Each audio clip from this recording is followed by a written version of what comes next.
Bonjour et bienvenue pour cette deuxième vidéo consacrée au budget. Je suis Audrey de la chaîne Rosalie Budget et nous allons aujourd'hui passer au remplissage. Donc, je suis très contente que la première vidéo ait eu autant de succès en si peu de temps.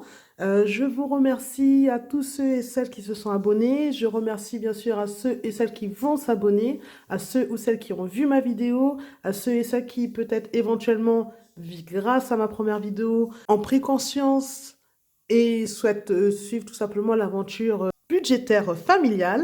Aujourd'hui, la vidéo d'aujourd'hui donc sera entièrement consacrée au remplissage.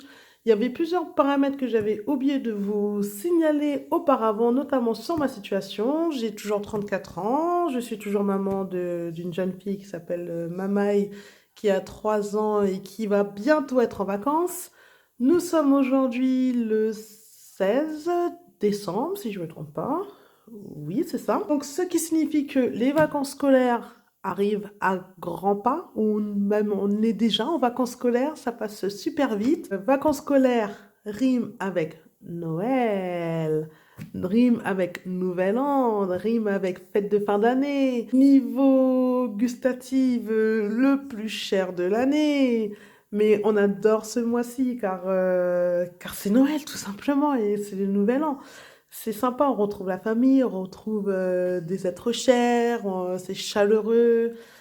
Le temps extérieur nous aide aujourd'hui, vous voyez, je ne sais pas si vous voyez, mais il y a quand même un beau soleil. Il fait par contre un peu froid parce que chez moi ce matin il faisait moins 5 degrés, donc ça a gelé un petit peu en allant déposer ma fille à l'école. Donc aujourd'hui, je suis revenue et nous allons partir sur notre sujet qui est donc la suite avec le remplissage. Donc j'ai décidé de faire en 2 vidéos cette fois-ci, contrairement aux autres youtubeuses, car je voulais vraiment prendre le temps pour bien vous expliquer et bien détailler le budget pour la première vidéo et ensuite arriver au moment le plus intéressant et le plus palpitant qui est le remplissage des enveloppes. Avant de faire le remplissage des enveloppes, je vais vous faire un retour assez rapide, mais je pense que vous pouvez le voir. Donc, faire un retour assez rapide. Donc, mes revenus, c'est 2734 € ce mois-ci. Mes charges fixes à l'autour de 760 €. Mes autres charges, 190 € plus 456. Donc, pour mes charges à moi, donc, qu'est-ce qui est cantine, transport et cours d'anglais. Pour ma fille, tout ce qui est au niveau de son école et de l'assistante maternelle, c'est 455 €. J'ai le total des dettes que je suis en train de remplir et épancher petit à petit, qui est de 557. L'épargne que je fais chaque mois et que je ne bougerai pas, en termes de montant minimum, c'est 200 € répartis entre la tantine et le mamaï. Si le sujet de la tantine vous intéresse, n'hésitez pas à me le dire en commentaire juste en dessous. Je ferai éventuellement une vidéo en fonction de vos envies. Et voici mon reste à vivre qui est de 563 €. Mais j'ai tourné à 560 €, donc il resterait plus ou moins 3 € sur mon budget. C'est ce reste à vivre, comme je l'avais expliqué, qui va être retiré de mon compte en espèces, que vous voyez ici, et qui va être redistribué dans mes différentes enveloppes. Pour moi, ce mois-ci, j'ai répertorié 6 enveloppes différentes. À savoir qu'il y a des enveloppes qui sont là tout le temps, notamment alimentaire, santé, essence et divers, parce que j'aime beaucoup m'amuser, ou des fois j'ai des petites envies, des petites choses comme ça, ou éventuellement si ma fille elle a des petites envies, des envies de cinéma, des choses comme ça. Bon, elle a 3 ans, donc cinéma c'est pas possible, mais si elle a des envies d'aller visiter des jardineries, des choses comme ça. 4 catégories là seront là chaque mois. Plantes, je mets plantes aussi chaque mois parce que effectivement j'ai beaucoup consommé de plantes, j'adore les plantes, j'en ai beaucoup. J'ai changé ma façon de penser au niveau des plantes, c'est qu'avant j'achetais des plantes en bonne santé et en général soit elles mouraient, soit elles vivaient un moment et après elles mouraient. Là mon but c'est de rattraper des plantes que plus personne ne veut, qui sont encore viables et de les refaire vivre, donc de leur donner une deuxième vie. Et c'est pour ça que j'utilise, voilà une petite astuce, j'utilise l'application Phoenix avec Truffaut, où en fait il y a tous les invendus de Truffaut des paniers, ils appellent ça des paniers, chaque jour qui revendent à des prix défiant toute concurrence pour certaines plantes notamment. On peut avoir la seule chose qui n'est pas très commun, c'est qu'on n'a pas le choix de la plante, on la prend telle qu'elle est et ensuite chacun a l'utilisation de cette plante-là. Et ce mois-ci, c'est ce qui m'émoustille le plus, c'est Noël. Noël, je reviendrai un peu plus profondément lorsque je remplirai mes enveloppes une par une. Je pense avoir fait tout le tour de mon budget du mois de décembre. Le mois de janvier sera à peu près pareil, il y aura beaucoup de changements. Mais en gros, ce sera à peu près pareil. Moi, je n'ai pas investi pour l'instant dans le matériel pour la méthode des enveloppes budgétaires. J'ai décidé d'aller au plus simple, au plus direct avec ce que j'avais sous la main. C'est-à-dire, j'avais des cahiers parce que j'ai toujours des cahiers, hein. J'ai des enveloppes simples. Pour l'instant, je n'ai pas les moyens de mettre des sommes conséquentes sur des classeurs ou des choses comme ça. Ça viendra avec le temps, mais là, aujourd'hui, c'était vraiment très urgent que je fasse mon budget et pas que j'attende d'avoir le matériel pour pouvoir faire mon budget. Après tout ce déballage, nous allons passer au remplissage. Et on va commencer au remplissage. Je vous le mets un petit peu à côté comme ça. On a quand même le lien ici avec les quantités que je veux remplir pour chaque enveloppe. Et puis on y va. Donc ce mois-ci, ah oui, une autre chose que j'ai oublié de vous dire, c'est que oui, effectivement, j'ai les enveloppes, mais j'ai pas de tracker. Mais c'est pas grave si on n'a pas de tracker. On peut s'en créer un très rapidement. J'ai pris l'exemple sur, il me semble que c'était Chris Budget, comment elle fait ses trackers. J'ai repris les mêmes intitulés pratiquement, donc qui est la date, le titre, le montant et la balance qui nous reste à la fin. Donc pour pas perdre beaucoup de temps, j'ai déjà pré-rempli les titres avec les montants qu'on s'attend ce mois-ci. Donc pour l'enveloppe santé, 50 euros. Voilà, pourquoi j'ai mis 50 euros? Parce que j'ai pas beaucoup de dépenses santé prévues, mais on sait jamais, il fait froid, un médecin, des petits médicaments, des vitamines, des choses comme ça peut toujours servir. Et puis éventuellement, si je n'utilise pas toute l'enveloppe, c'est pas grave, ça me fera des économies. Voilà. Ensuite, non, je la garde pour la fin. Elle m'émoustille tellement que je préfère la garder pour la fin. Au niveau du divers, j'ai prévu 80 euros, 50, 6, 7, 80 euros. Moi, ce que je pense utiliser dans l'enveloppe divers, c'est par exemple, c'est déjà tout ce qui est hors catégorie Noël et Nouvel An.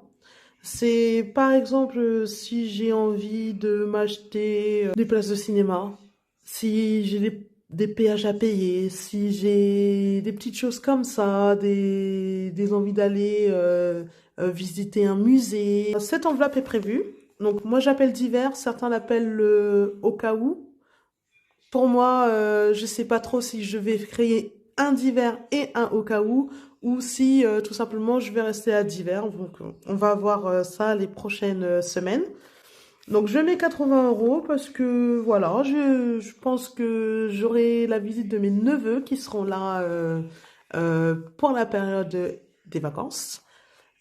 Si jamais ils ont envie de sortir, hein, tout simplement, que je leur donne quand même un petit cachet pour qu'ils puissent s'amuser tranquillement, aller à la tête, les nuages dans la tête, ou je sais plus comment ça s'appelle, ils me l'ont demandé, là, les jeux d'arcade qui se trouvent à Paris, des choses comme ça. Cette enveloppe-là va forcément beaucoup, beaucoup me servir et je l'espère aussi. Ensuite, au niveau alimentaire, donc ce mois-ci, j'ai diminué au niveau alimentaire. Pour quelle raison? Comme je vous le disais et comme vous le savez pertinemment, nous sommes au mois de décembre. Nous sommes au mois de décembre et le mois de décembre correspond aussi à une période où il y a des fêtes de Noël et les fêtes du Nouvel An. Nous allons beaucoup consommer. Nous allons faire un repas de Noël qui, en général, est tellement copieux qu'on a des restes pendant au moins 3 4 jours. Nouvel An, c'est pareil. Je sais pas encore ce que je vais faire, mais on a toujours énormément de restes, donc ça nous tient un petit peu. J'ai aussi décidé, donc là, en fin d'année, de vider mes placards totalement, de les rendre des choses qui traînent depuis plusieurs mois dans mon placard. J'ai décidé de le vider complètement. Tout pourquoi je diminue. Habituellement, je suis plus sur les 250 à 300 euros, mais j'ai diminué de moitié. Je verrai si ce sera suffisant. Si jamais ce sera pas suffisant, eh ben, on pioche dans l'enveloppe d'hiver. Et deuxième chose, je vais aussi beaucoup utiliser l'application Phoenix. Donc, j'en avais parlé précédemment par rapport aux plantes. Mais ça marche aussi au niveau alimentaire, donc des choses qui sont périssables dans les prochains jours, des invendus, des choses comme ça. Je vais me tourner par là pour voir comment faire le maximum d'économies. Et bien sûr, n'hésitez pas si vous voulez que... Dites-moi ce que vous en pensez, vous. Comment je pourrais enfin, revoir à la baisse ou voir un petit peu plus à la hausse, ou est-ce que j'ai sous-estimé la quantité qu'il fallait ou surestimé? On verra ça. Catégorie plantes, je suis censée mettre 20 euros, mais j'ai plus de billets de 20 euros. Ah oui, bah je vais faire un changement. Je crois que... Ouf, j'avais même pas mis ce qu'il fallait en plus. Alors, je me suis un petit peu trompée dans les billets. Donc là, c'est 160 euros que j'étais censée mettre. Je sais pas ce qui m'est arrivé. Bon, ça arrive. Hop. Excusez-moi. Voilà, donc j'ai mis 160 euros ici. Et donc, j'ai bien mes 20 euros pour le côté dépôt de 20 euros pour les plantes. Donc, je voulais revenir au niveau des plantes pour ceux qui sont plutôt plantes addicts, plantes vertes. C'est une passion qui prend beaucoup de temps et qui coûte cher. Par exemple, moi, je sais que j'ai une passion totale pour les plantes vertes. Et avant, donc comme je le disais, hein, je vais me répéter, c'était surtout avoir des belles plantes vertes et les maintenir en vie. Maintenant, mon but, c'est de récupérer des invendus, des jardineries ou des pépiniéries et essayer de donner une nouvelle vie à la plante. Je vais utiliser ces 20 euros là ce mois-ci uniquement pour acheter des fertilisants pour préparer le printemps qui arrive à grands pas. Donc, ce sera 20 euros dans cette enveloppe-là. Essence. Qu'est-ce que j'avais prévu pour l'essence? Essence, 50 euros. Oui, de toute façon, je l'ai déjà noté dans mon petit tracker à côté. 50 euros pour l'essence. J'ai déjà de l'essence dans ma voiture. Nous sommes en période de vacances, ce qui veut dire que je vais encore moins utiliser ma voiture, à part pour faire de petits trajets. Je sais que les petits trajets consomment beaucoup, mais là, c'est vraiment des trajets juste pour aller, toujours cette période de Noël, hein, qu'on adore tous, pour aller au magasin, pour aller récupérer mes neveux chez ma sœur, ou des choses comme ça. Donc 50 euros d'essence, c'est peut-être minoré. Je vais peut-être revoir si je vais devoir piquer dans ma fameuse enveloppe d'hiver, mais ça devrait aller. Et pour finir, ma enveloppe préférée, c'est celle de Noël. C'est une enveloppe que j'ai prévue un montant qui est de 200 euros. Donc il me reste 200 euros à mettre dans mon enveloppe de Noël. Je suis très contente. Parce que en fouillant dans tous mes papiers administratifs, j'ai découvert que j'avais plein de cartes cadeaux d'un montant d'à peu près de 250 euros, que j'avais plein de petites choses qui traînaient comme ça, des réductions, des choses comme ça. Et du coup, tous les cadeaux sont déjà faits. Je n'ai pas utilisé un centime, en tout cas en argent physique, pour pouvoir offrir et faire plaisir à ma famille cette année. Donc j'ai 200 € là que j'ai prévu que pour Noël, donc pour le sapin, pour le repas, puis pour me faire plaisir au cas où de toute façon. Et puis s'il me restait un petit billet quelque part, je l'utiliserai pour le Nouvel An, pour acheter une bonne bouteille, pour acheter quelque chose comme ça. Mais là, je suis très contente, c'est assez exceptionnel. Je l'avouerai même que les années précédentes, c'était juste impossible de faire un Noël avec 200 € en main et pouvoir dépenser comme je veux ces 200 € dans ce que je veux. Et éventuellement, si je dépense pas tout, c'est pas grave. Ça partira directement en épargne pour le mois prochain. Je suis vraiment très contente. Noël, pour moi, c'est ma période préférée de l'année. Je l'adore. Si vous avez des recommandations, des choses, si vous pensez à quelque chose, si vous n'hésitez pas à mettre des commentaires en bas. Je vais vous mettre en lien dans la bio de cette vidéo là où j'ai acheté les liens pour acheter les différents outils que j'utilise pour l'instant pour ma méthode. N'hésitez pas à vous abonner, hein. N'hésitez pas à liker, à commenter, je serai là, je répondrai à tous et je vous retrouve la semaine prochaine pour le premier bilan de la première semaine des vacances. Et à très bientôt, passez une bonne journée et profitez bien de vos familles, de vos enfants et bon courage pour les vacances. Bye bye!